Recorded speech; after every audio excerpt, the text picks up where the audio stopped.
Welcome to Agent Modern Standard. I'm Phil Lamb, your host.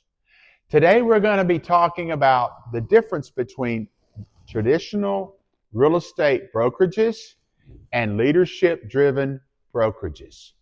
If you'll stay around to the end, I'm going to give you, whether you're brand new or you've been doing it 20 years, the most important question you will ever ask when meeting with a broker. I'll give you that at the end. Today I'm joined by James Taylor. James, welcome. James is a real estate agent that I've known for over 10 years. He's not here because of his production. He's here because of his consistency and his leadership. Not only that, but James leads a team, and he has several agents that work with him, and to help them, he is the leader of that group. I think you're going to enjoy today, so stick around to the end, and you'll get the most important question. James, when I look back on it, I remember when I met you for the first time, and I was wondering, when you got into real estate, what did you expect from a brokerage? What was your idea as a new agent? What were you expecting coming in? My expectations when I came into a brokerage, it wasn't looking for shiny objects. It wasn't looking for tools, anything like that. The real thing that I was looking for when I started was direction in my business. Okay. And even as a new agent, you already knew what you were trying to do. You were trying to build a business. Yes. And I think that's the difference now that I think about it. It's the difference between somebody who's chasing deals, Mhm. because sometimes we have to do that. We need Yes. money. We're chasing deals. I think we've all done that. Sure. And then there's that time where we stop and say, okay, even if I get a deal, what does it really change my future? How does it really help me 10 years from now, 20 years from now, right? Because we know we're going to spend that money. And here we go again. We're on that cycle. Whereas if we're building a business in real estate, you'll have results and they get bigger as time goes on. Sure. Do you see that? I absolutely see that. I think the difference is transitioning from realty is not one of those things where you have a job. You, it, if you have a job and you've been programmed in that 9 to 5, that's not the successful path for real estate. The true real estate path that's successful is a business minded entrepreneurial approach where you're looking at, all the aspects of business, whether that be, your direction, your drive, your consistency, marketing, your all aspects of the business. So it makes a big difference approaching it with a business mindset versus I'm just going to work. Hmm. Okay. And what do you see as the difference between a broker or manager, Sure. right, or leadership driven business? Sure. Leadership driven business. I think managers are a dime a dozen. We have managers in everything we do. We have managers. Managers happen at Walmart, they happen at Publix, they happen everywhere. The difference is when you start getting into a leadership driven business where you have to have true direction, right? We don't have to have direction to put a can on a shelf, right? But you do have to have direction when you are doing marketing, when you're doing an approach at how you deal with your customers, how you deal with conflict resolution, all the aspects, the full life cycle of a business, that really needs leadership, right? And leadership is so different from managing because managing is just saying, okay, do this, and this. Leadership is developing an individual so they make those decisions in leadership's absence. Hmm. I think about it, and just experience, but when I hear the word manager, one of the things that I've learned is you can't manage people. No. You can only lead people. You can't manage. You can manage contracts. You can manage marketing. You can manage a lot of things. The one thing you can't manage people. You've got to lead people. Has there ever been a time where you got into real estate where you felt like you were on your own, like you didn't really have a direction, you were Sure. trying to figure it out? There's been a lot of times like that, and those things happen day to day. That's not a that's not a when you started, and that's not a when you end thing, right? That's a day to day. when you come into this, what you could have a rough week where you're trying to figure everything out. But the thing is, leadership will develop you at the beginning to get you into a functional business, give you the right direction. It's not just about motivation, but it's about that clear path. But the thing is, when you have a clear path in the confusion of even the day to day, you're you're able to answer those questions and be able to push forward because you've been provided that roadmap, right? Mhm. Because and that's the crazy part about this. People think that this, I go to I think manager is one of those things where you go to your manager for everything. They solve all your problems. Mhm. Leadership gives you the roadmap, so you get to say, "I'm going to solve that problem today." So when Right. there's I love it. yeah, when there's the confusion there, that person is now empowered with that to say, "I got this. I know the decision that needs to be made. We can push forward and we can solve it ourselves Mhm. now." I remember when I got my license, I went to a owner in San Dimas, California, and I said to him, "I'd like to come here and work because I was in the Via Verde Country Club and I knew people there." And he said to me, he says, I'll be honest with you, I don't like new agents. I don't do training, and we don't use email." That's what he said. And I said, "All right." I said, "I'll put my license here." And he goes, "Do you know the split?" I said, "It doesn't matter the split." I was a little cocky back in the day, maybe. And I said, "Doesn't matter about split. I'm going to make it happen." And he said, "Well, it's 80-20." And I think back on that and all the people that I've interviewed over the years, hundreds and hundreds, hundreds of agents or new agents, experienced agents, and they're always asking about the CRM, the website. Do you have a website? I went 7 or 8 years, didn't have a website. Or they're asking about, do I get floor time? Or they're asking, do you give leads out? That's managing. Yeah. That's you act like you're talking to a manager, and I always thought I don't want to be that manager, and here's why. I want to get your input on this. When you're a manager, and I've been one, so I confess I've been one. You're not working for the agents. You're working for those above you. Yep. They pay your check every month. They go over the P&L with you. They want to know how many people you hired. They don't ask what kind of people have you hired. Have you hired people? When you're a manager, a lot of people are not working for their agents. They're working for the people that writes their checks. Yeah. And it makes it very difficult for them to dream for you for a team or to dream for you um, for building a business. They just want to know what you've done this month. Oh yeah. Whereas leadership, it's all about the agent because if not, you have no one to lead. Well, and the other part about that, and I agree wholeheartedly, right? I look as management and leadership as management is this basal level thing that happens everywhere, right? Leadership is we're getting into like stratospheric operations, Love it. right? We're talking about things of where do we go, how do we conquer, how do we grow, what do we see on the horizon? Those are those conversations that invoke thought. They invoke they invoke direction and where you're going in the future. Management is just take this, put this here, put that there, do this. We manage things all the time. Everybody manages everything. I've got kids at home. I manage the situation, but I hope that I provide them leadership as well Right. to where one day they say, "Hey, I would like to achieve at this level," right? And I don't think that that's where the two words really have a divergent course. The there's a macro and micro view, but the leadership really helps with that macro vision where you have a larger picture of where you're going. And the best part about that is when you have good leadership in a brokerage, that vision is almost presented to you because you've seen what other people have been able to achieve. You can show them the pathway and say, "This is where success lies. Now, here's the story. I've shown you the success. Now pick your path amongst that." And that's where I see the foundations of leadership taking place, and not just day to day tasks. That's very just menial. So Mm-hmm. Yeah.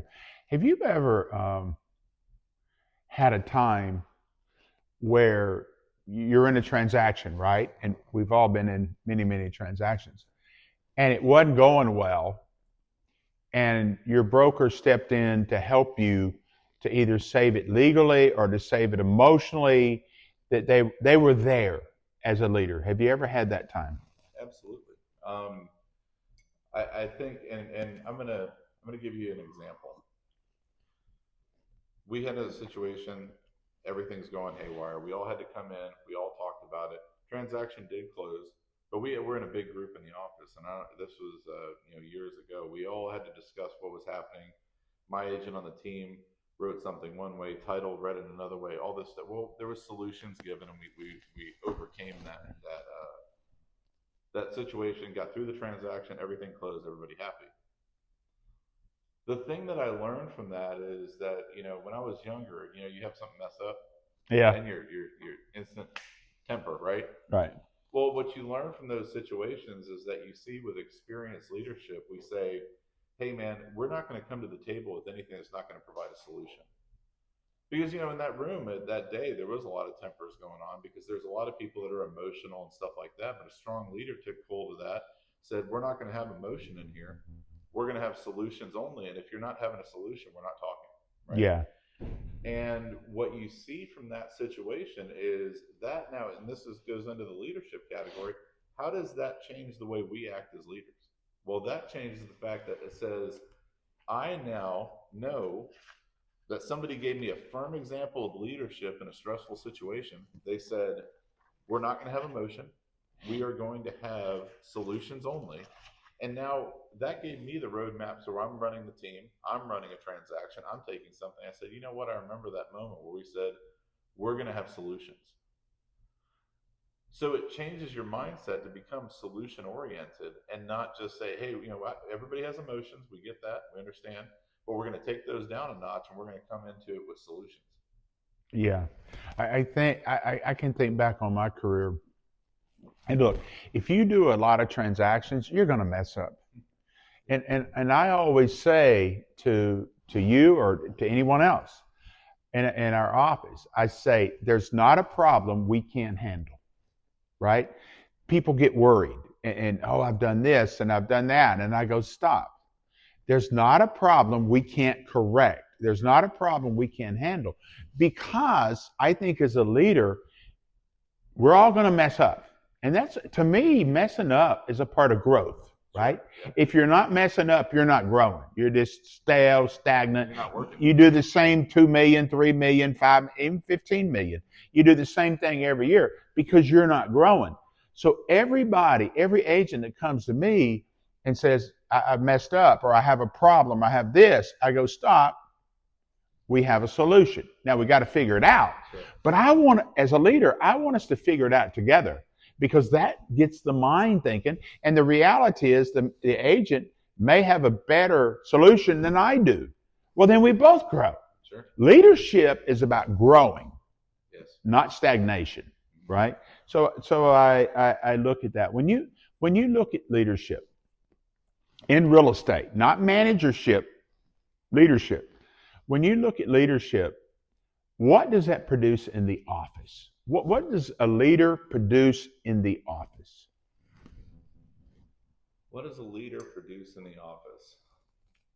I would say the biggest thing that a true leader, again, we're going away from managers. Managers can't do this. They don't have the ability to.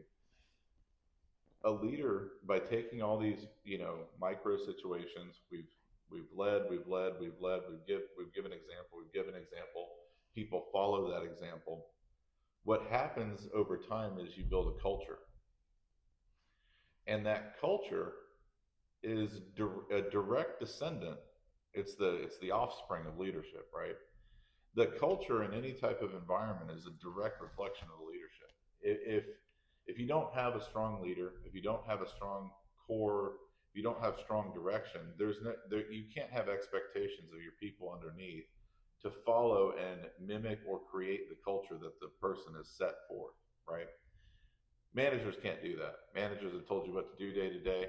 They don't have the conversation that we just talked about is, hey, we're not coming at this with emotion. We're coming at it with solution. That's a culture, right? That's not just we hang out in the same building. That's a method of operation for not only the person in charge, the people underneath, but it trickles down through the entire organization. Right. You Right. know, and it makes a difference because we talked about it earlier. Leadership is giving you the roadmap as let's say in my position where I know how to handle this situation.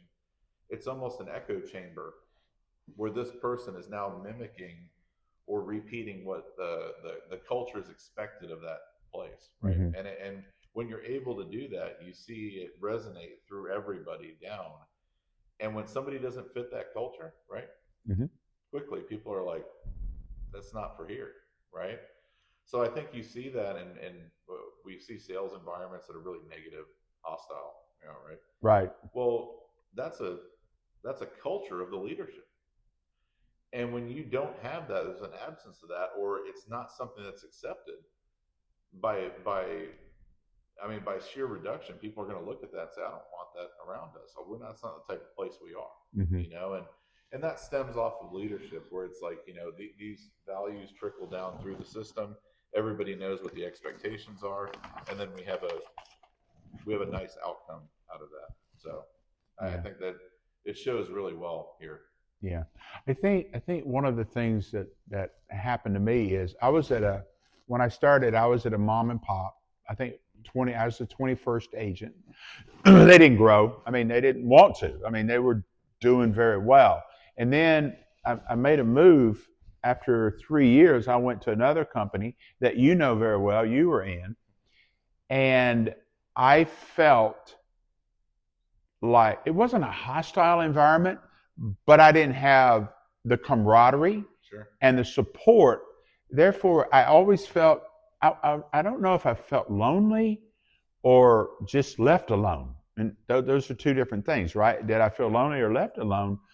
Whereas when you get in, there was no leadership. So listen to this. In that company, I won't I won't mention the name, but that year I won Rookie of the Year for that company, and it was in Southern California. It was huge, huge. And the owner's son came in to give out the plaques, right? And he didn't know who I was, and I was Rookie of the Year that year for that company. You know what? As soon as he left, I packed up and I told my manager, I said, I'm out of here. You mean to tell me that I'm Rookie of the Year? And it wasn't about me. It was about he showed he didn't care for people. Sure. He was just trying to build his numbers. This is real. This is happening Yeah. every day in real estate. Yeah. I think anybody in any type of sales environment has felt that to some degree, right? The biggest thing that we do is we work hard, we do what we need to do, but there's also that level of like, hey, is there appreciation for what you've done? Does somebody look at you and celebrate the win with you, Mm-hmm. right? Because that's the bigger part of it, right? We're in this to win. It's a game, right? We're playing a game. I don't believe that we're at work, right? I believe that we're playing a game, and Mm-hmm. when you Like play, chasing the deal. yeah, exactly. Yeah, Right? yeah. And the thing is, when your leadership celebrates with you, that's a win. Everybody remembers getting that big hit in baseball. Right. Coming back, you were more looking forward to coming back to the dugout to celebrate, Yeah. right? Than anything. So when you have that's the win. But Right. in the absence of that, you see the results. What if you get a home run and you come back to the dugout and everybody's like, Right. Right. So It's just a part of being human, sure, right? You're human. You want to celebrate, and one of the things that I've noticed is that when I feel appreciated, I work harder. sure, absolutely. And when I don't feel appreciated, it discourages me. It brings me down, Yeah. But when somebody says, great job, attaboy, whatever you want to call it, it lifts my spirits. Now I want to go do twice as much. If you don't have that in an office, you're stagnant. Sure. Human emotion. You're never going to grow to the next level. It probably is one of the most essential things we do. And I've always joked with people, after about 10 years old, your mom's not going to put stuff on the fridge for you. Right. We everybody wants to have their artwork put on the fridge, right? Right. And that doesn't change whether you're 10 or 30. And for me, that was always the thing. It's like, hey, no matter how big you get or anything, you've got to celebrate the wins. And having a core group that does that with you is, I mean, of utmost importance. Yeah. Let me ask you, what brought you to Iron Valley Real Estate? There, What was the impact, the deciding factor? there's there's real estate offices. There's an endless sea of possibilities that you can go work at. There are CRMs. There's sales meetings. There's floor time. There's every brokerage has this, right? So what can be different? The only thing that can be different are the people contained within the walls. You don't truly understand what you have until you've seen something else, right? Mm-hmm. So when you've worked and I've been in sales since I was 16 years old. I've been in every facet of sales imaginable, but I've seen every bit of culture along the way. I've been in the kind of loosey goosey, do whatever you want, cool. I've been all the way into just those hardcore, movie style sales Right, environments. right. What was Um, that movie? um, That Glengarry Glen Ross. Yeah, Yeah, yeah. that type of sales environment. Yeah. That today, I don't know if you've seen that movie or not, but today most people wouldn't make it. It's an older art form. Yeah, yeah. But I will say though, once you find a culture that fits, people that matter, the camaraderie that makes your day, and you see the impact it has on your business, it is very, very easy to follow those people that have impact on not only you but your business. And then they have, whether you've been in this 5 minutes or 15 years, it doesn't matter. Having someone to appreciate and share the journey with you makes all the difference in the world. And so I'd be lying to say anything other than the people that are contained within the office, because everybody's got splits. There's just it's all a fog, right? Whether it's CRMs or training or whatever you want to say, but it's the people that make the difference. And you said something really important. When you are not appreciated, when you're a number and you're just another check mark on the list, whether and there's a period of growth, I believe, in a company. You get to a certain size that the the appreciation gets very mechanical, right? There's a title company I worked with years ago that would send you the same card for using them on repeat. And one time I had like 5 closings that week. Well, I got the same card 3 times in a row, the same one, because I had too many closings, and it was signed, as quick as possible, and that stack went out to all the people, and it gets to the point you don't even open them; you just throw them in your trash. Throw It's it in not trash. appreciation; it's a mockery of appreciation, and chasing an organization or a group of people that truly isn't that. You're not a mechanical number, is just the most important thing you can do for your career. Yeah. Let me ask you, what if an agent comes in and or you meet them out wherever, and they say, I am where I am. I've been there 3 years. I just feel stuck. I'm not going to that next level. What would James Taylor, the leader, say to them? Well, I would tell them this. I'm like, the first thing I would ask them is, are you business minded? Are you business minded about what you do, or are you individual minded? Are we going to work, or are we running a business? And if you're running a business, and I want you to look at this is at the macro level. We're not looking at this individual. It's very easy to internalize things and say Right. me, me, me. But if we look at this at the macro level, and you're a business owner and you feel stuck, why are we doing the same thing?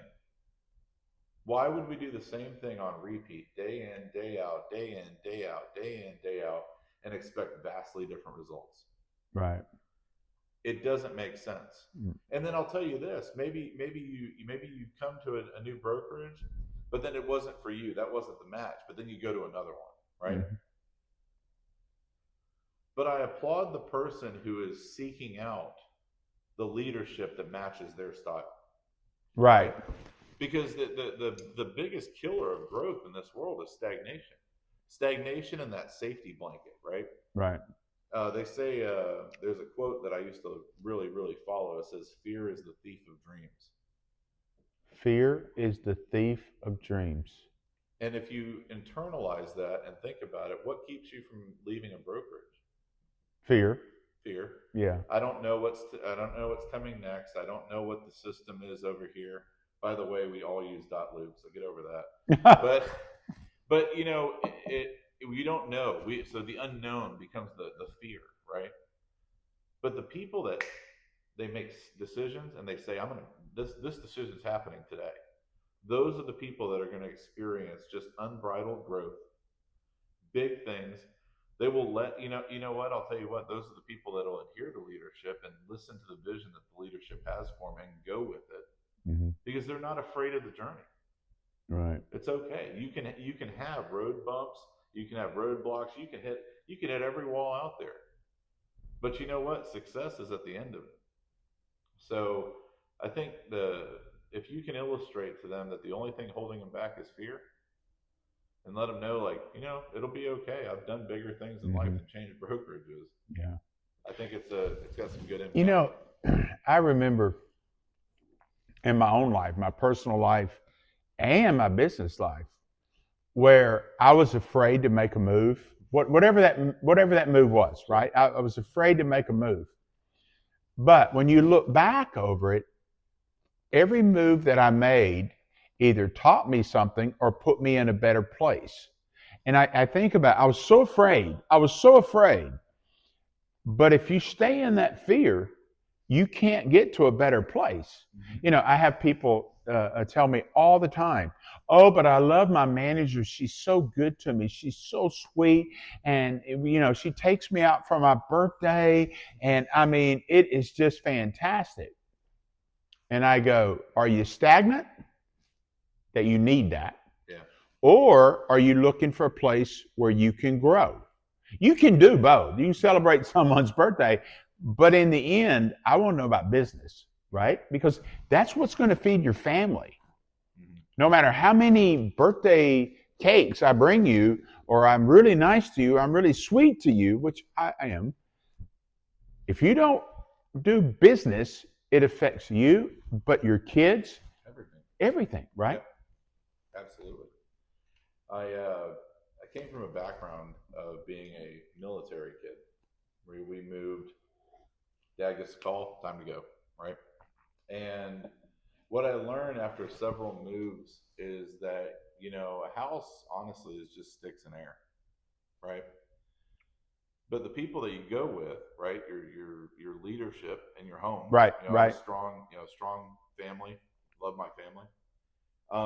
They were the guidance through all that, right? We didn't care where we lived, right?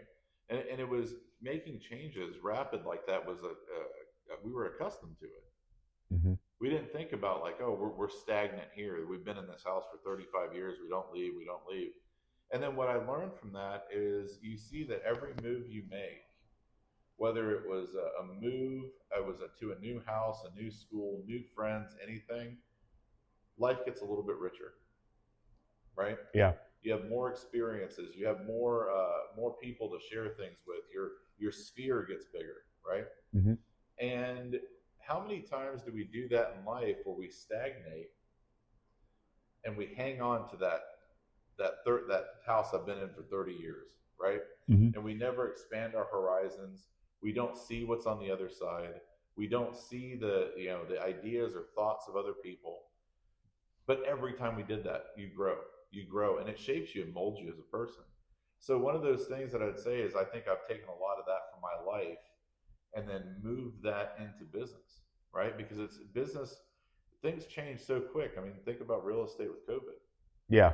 If you did the same thing the entire way through, You're you didn't done. survive. You're done. You can't survive. So that's how quick things change. And you have to be ahead of being able to change and being able to move and seeking what works. And sometimes that means changing brokerages, that means changing processes, that means changing there's a lot of change that can happen in your business. But if you're not open to it and you're not okay with it, stagnation's the I mean that is it's the killer. It's an absolute killer. You go back to that fear though, and and uh, you've seen this. We've all seen this, where people are afraid to do something different. So my philosophy as a leader is embrace change. Sure. Like fall in love with change. Not change just for the sake of change. I'm not talking about that. I'm talking about that'll get you from here to here. That change is very good for you if you'll embrace it. If you don't embrace change, you embrace fear. Sure. So you got a choice. I embrace change or I embrace fear. One gives me the possibility of going to a level in real estate that I never dreamed of. The other one pretty much is set. It's going to tell you this is what it's going to be for the rest of your career. And that's a decision that you have to make, right? This is a decision you have to make. Do you want to stay here or do you want to go here? With the possibility, what I call endless possibilities. James, I want to thank you for today, your wisdom. You're running your team. I do want to do another video where we just talk about teams. Sure. Because you've just done a fantastic job. And I hope you've enjoyed today. Now, I've got to give you the only question that really is important. When you're interviewing a broker, whether you're new and you're looking for a place, here's the question. Mr. and Mrs. Broker, Mr. and Mrs. Manager, how can you help me grow my business? Because all that other stuff, James, it may be important, but it's not the most important. Because we all have websites. We all have this. We all claim to be number one. We're number one. Who cares? Your client doesn't care. Your customer doesn't care. Your family could care less. There's only one question, and that is, how can you help me grow my business? I hope you enjoyed today. I'll see you next time on Modern Agent Standard. Thanks, James. Thanks.